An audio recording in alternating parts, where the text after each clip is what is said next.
Hi everyone, the new 62 episode of Skibidi Toilets is finally out. In this video, I'll analyze the new episode, tell you where the action takes place, and what old video we already saw on this map. I'll show the traitor you may have missed. We'll break down all the secrets and Easter eggs, anything you might not have noticed. So as always, sit comfortably and watch till the end, so you don't miss the best part. Let's go. And we saw for the first time how engineers work and recover wounded agents. And damn, where did he put that welding machine? But I guess it's okay. It's the right thing to do. There's a reason Dafouk draws our attention to these two guys. Look at the sign. It's Grupa 6. It's actually the name of a security company from GTA. I noticed that their camera is the same as in the Grupa office in GTA 5. But most importantly, engineers are different. They definitely didn't have the writing, and the neck was a bit... For now, I'll show you some other secrets. In this ruined toilet, we can see the flushing system. We haven't usually been shown something like this in past episodes. There are strange packages scattered on the ground with a sign like this. If you recognize this company, write in the comments. It will help us know what country everything is taking place in. I'm thinking more about Arab countries. You'll see why. Notice that this cameraman here is drinking something from a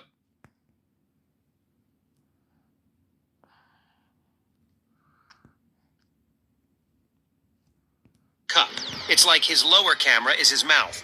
We've seen this in episode 19 and episode 36. Apparently, they can also eat through the lower camera. There's also a hint in this episode that the cameramen aren't robots, but I'll show you that later. As we can see, there are agents placed all over the location. They are just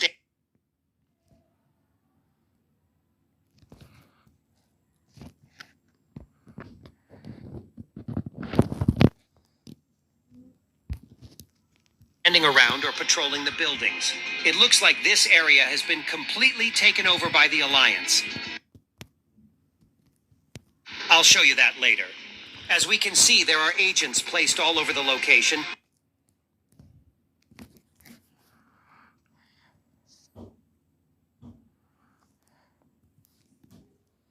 They are just standing around or patrolling the buildings. It looks like this area has been completely taken over by the Alliance. All they have to do is just look for the remaining skibidi and entertain themselves. That's exactly what they're doing. Look at them throwing the toilet like a ball. By the way, it looks like this skibidi is blonde. But he was unlucky. The big speaker man did not calculate the force and threw him with a sound wave to the wall. They didn't seem to know how to do that before speaker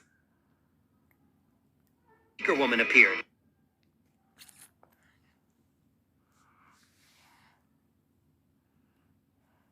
I think she's some kind of new invention that was sent to help the Alliance from the Speakerman base. And this guy looks a lot like the first speaker and we saw. I assumed we saw him back in episode 50.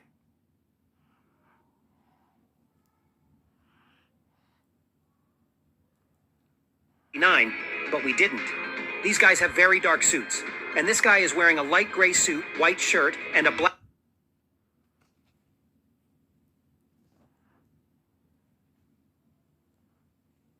polka dot tie. So he's talking to the cameramen, maybe even about guns. Notice that only the cameramen have guns, the speakermen are unarmed. Maybe these guys were discussing the idea of arming all the speakermen with the same hypno guns. As we remember, while Titan was infected, the speakermen didn't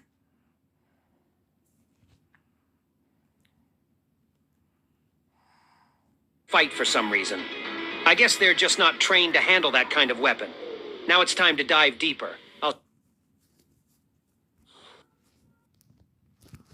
Take a look at the license plates.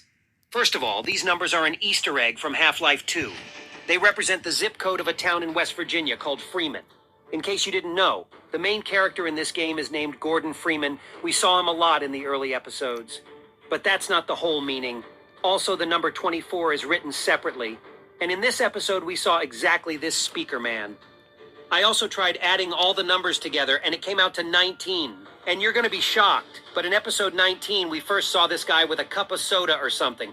But I also decided to dig a little deeper and add up all the numbers to the left and right of the dot. 2 plus 4 makes 6. 2 plus 4 plus 7 makes 13. 1 plus 3 makes 4. Then together it's 46.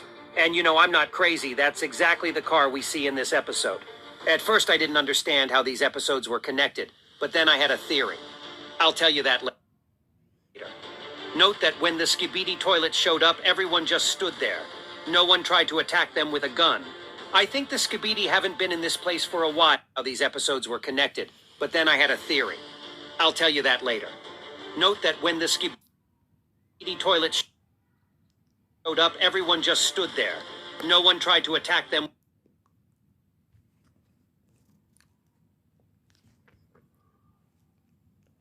The gun. I think the skibidi haven't been in this place for a while, and the agents are just not used to fighting. They're just standing there stumped and watching. Now pay attention to this poster right here. You're going to be surprised, but I recognize this map from it. We've seen this poster in this video, America 2. Now I'm going to show you this map from a different angle so you can better understand what's going on. You see this house right here with the balconies. This is where the POV cameraman, or the person in the short video America, is located. In this episode, the town is filled with people and Skibidi Obama along with soldiers invades here. It seems very much like a reference to Iraq or Libya.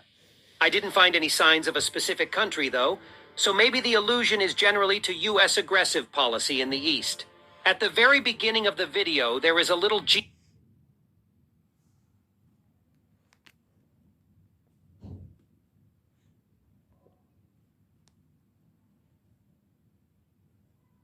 man dancing on the window.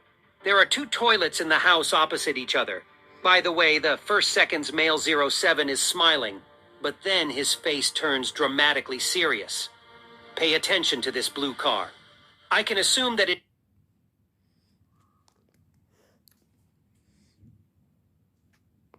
is the destroyed one that stands in the 62nd episode of Skibidi Toilets.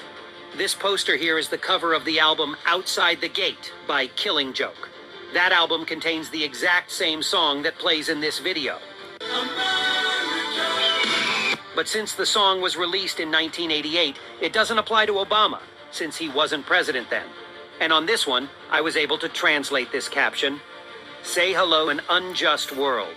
Interestingly, the translator can recognize it only from a certain angle. I had to direct the phone camera during the slow playback of the video, but it doesn't matter. The point is clear.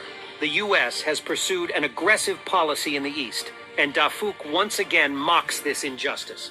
That's the woman on the poster, by the way. And this is the building where cameraman threw the skibidi toilet out of the window.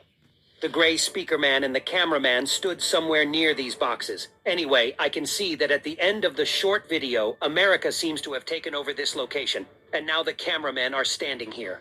I think the alliance is associated with the US, but I can't know exactly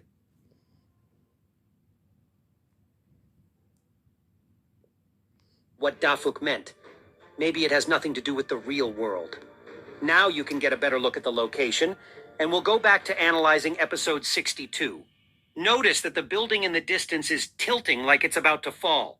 There's black smoke all around like a TV man teleporting. But it's skibidi scientist teleporting, as we saw in episode 60. It's now clear that he doesn't fly, but walks on iron legs. Notice that his earliest inventions are skibidi spiders and parasites. They all walk on mechanical legs as well. And now he's made himself like a giant parasite, which is very ironic. I don't understand what exploded right here. All we see before the explosion is skibidi scientist's iron leg.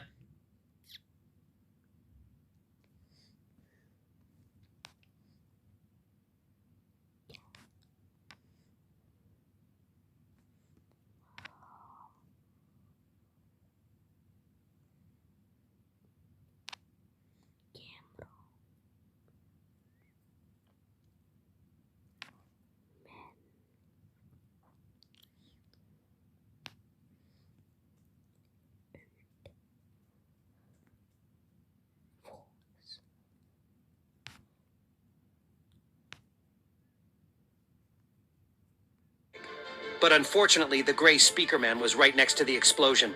I hope he and the cameraman ran into the building to get away from the sound. Notice that the big speaker man ran. Now everyone realized they were in danger. The huge speakers on the skibidi scientist's chest are stunning everyone around them. Notice that all the skibidi toilets are wearing headphones. By the way, what's about sunglasses or other eye protection? Skibidi scientist's chest are stunning everyone around them. Notice that all the skibidi toilets are wearing headphones.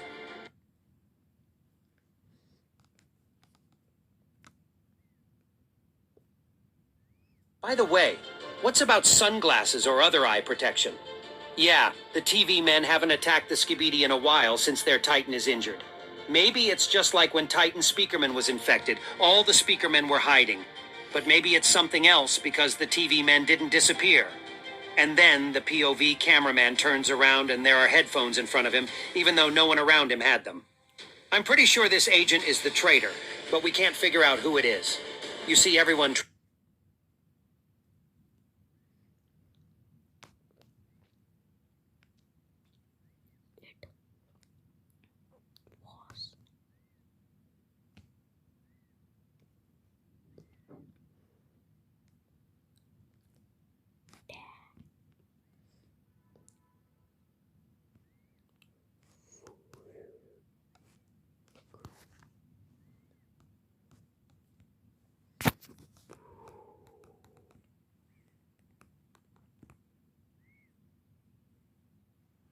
trying to run away, and they're stunned.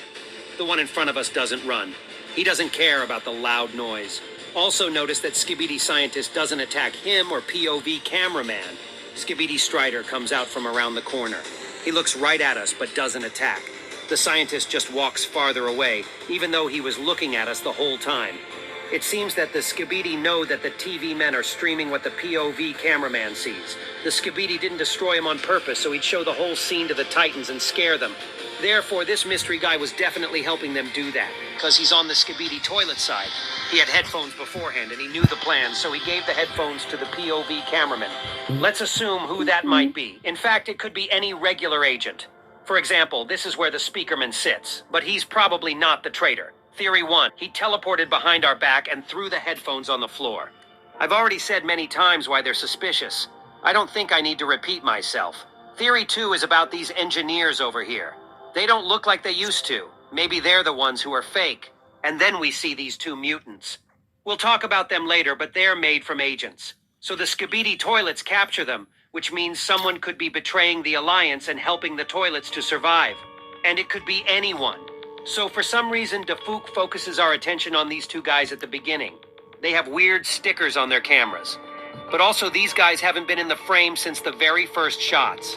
Their helicopter is on the roof here, so they should have gone to it, but they didn't. They're also not among the destroyed cameramen. The engineers could have gone into the building, put on headphones, and when it all started, threw one pair to us. And then there's the third theory, which is the craziest. There's a reason I told you about episode 46, where we could be referred to by the license plates. There's a secret agent standing next to the same blue car, and I'm not sure if it's Dafouk.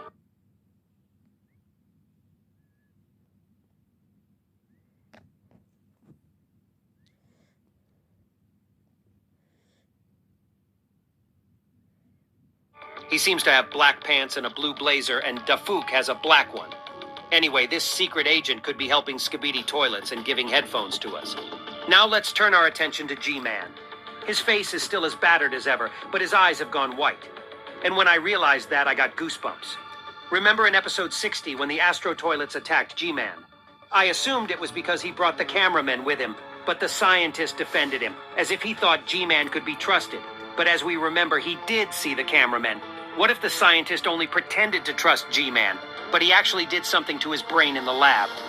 Why we don't see G-Man's eyes anymore? Maybe the scientist decided G-Man was a traitor too, but couldn't destroy him. He had to brainwash G-Man to keep him alive, but he certainly didn't betray Skibidi. And when I look at that scene and see G-Man's hopeful look, it's creepy to imagine such a thing. But somehow his eyes are white now. By the way, there's no flame coming out of his jetpack's turbine. I guess they just forgot to add it. Note that G-Man was given the old lasers, like in episode 38. He used to have wider guns and sticking sights around. It looks like the scientist reset him to the default settings of the improved. It's kind of sad because we know he's not a traitor. Maybe G-Man's also blind, by the way. Notice how this cameraman starts to go up in smoke after he falls. That's the guy those engineers were repairing. Maybe he was intentionally soldered wrong and now he's broken badly. When G-Man shoots lasers at this building, one of the cameramen falls out of the window. And this is a funny-looking invention. It's an airplane with so wide wings that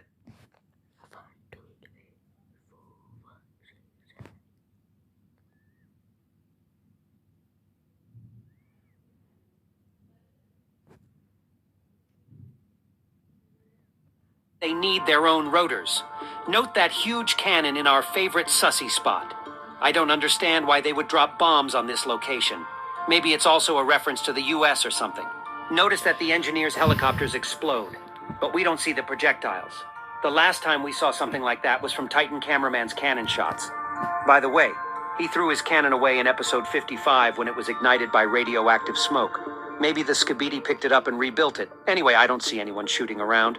And we saw an early version of this mutant in episode 33, but his fingers were long and he moved kind of nervously. This version goes smoothly and his hands are normal. Apparently it's another Skibidi scientist technology. He has a gray armored toilet now, and this guy next to him seems to be made from a big cameraman, only enlarged. We can see how much smaller the original was.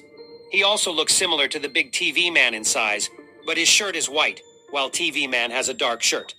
Notice that when the big cameraman is ripped in half, there's more than just electricity. What is that, robot oil? I don't think so. The hint is that the agents are half robot, half human.